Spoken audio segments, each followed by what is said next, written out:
So I was asked to speak first about Scotland. I presume that's because until 16 years ago I lived in Scotland. I was asked to speak about the Liberal Democrats. I presume because until 10 years ago I was one of them. I was asked to speak about public opinion because until recently there was such a thing, and now we just have Alan's people swarms. So let me start with Scotland. What does Brexit mean for Scotland? The expectation before the referendum was that a vote to leave the European Union would substantially increase the chances of Scottish independence.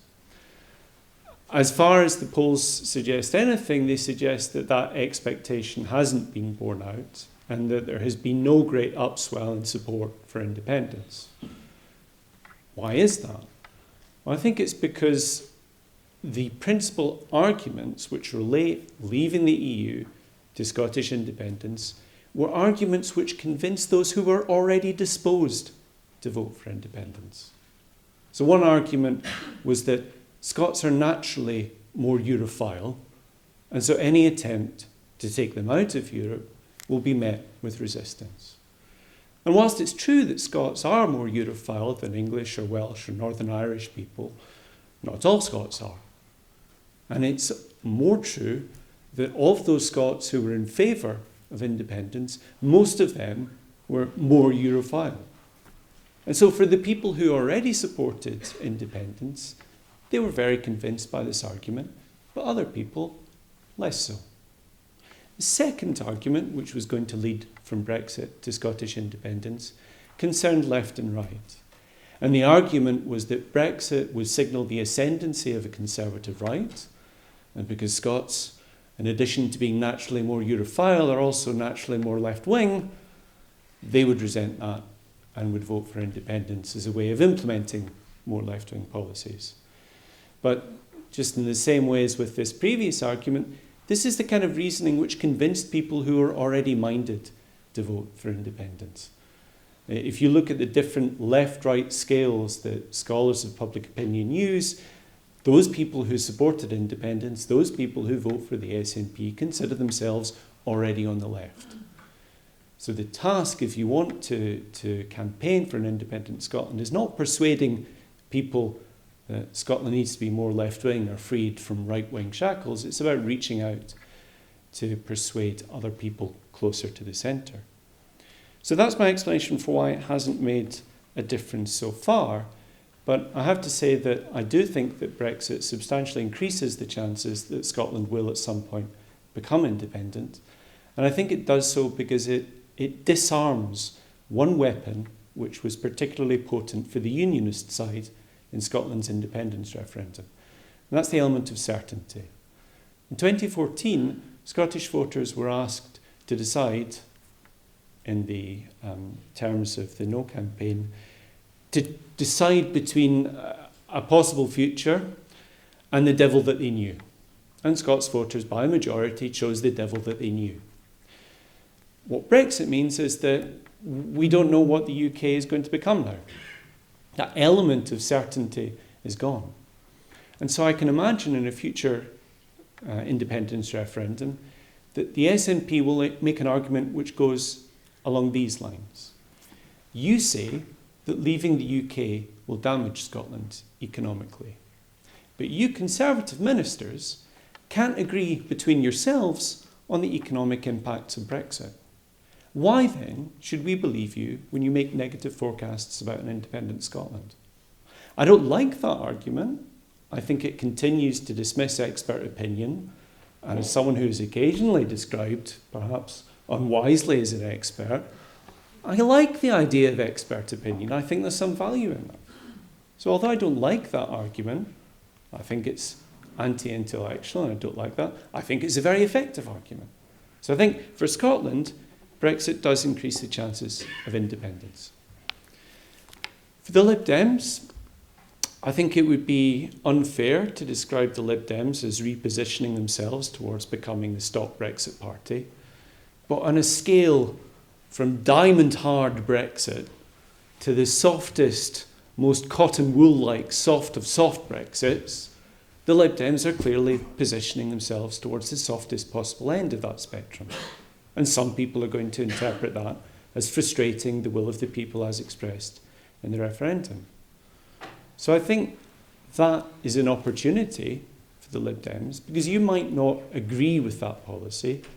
You might have been a Remainer, but you might well think that now that we've voted, it's time to implement that. But if even half of the 48% think that Brexit is so bad that it should be reversed, well, half of 48% sounds pretty good for a party that's currently on 8%. So whilst Brexit is an opportunity for the Lib Dems, it does cause some problems. Because one of the reasons that this referendum was called is that it cut across party lines.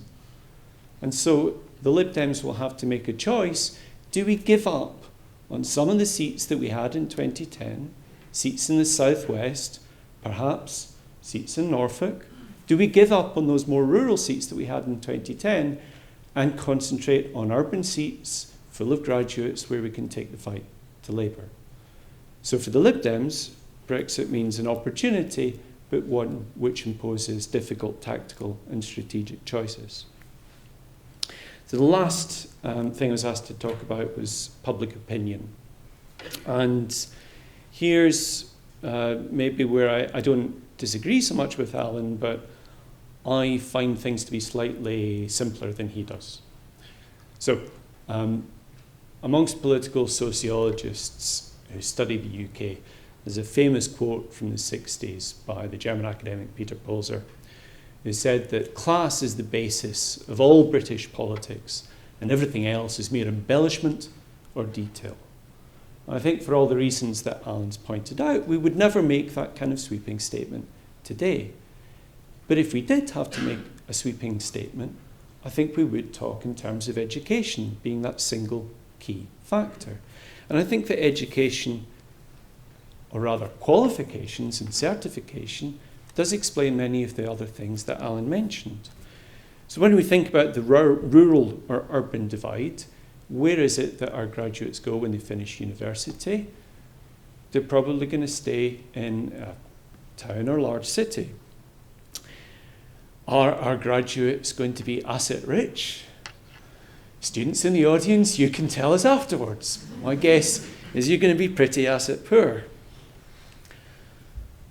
What about our graduates' views on race, immigration, and openness? There are studies which show that university education does make you more open to new experiences in certain ways. It depends a bit on the subject. So engineers, for some strange reason, don't become more open as a result of their university experience. But there is that effect there. That effect is not so large as to displace all of the different other competing dimensions. And so the link between education and values is going to become more important, but I'm not sure whether it's going to displace left and right in general elections.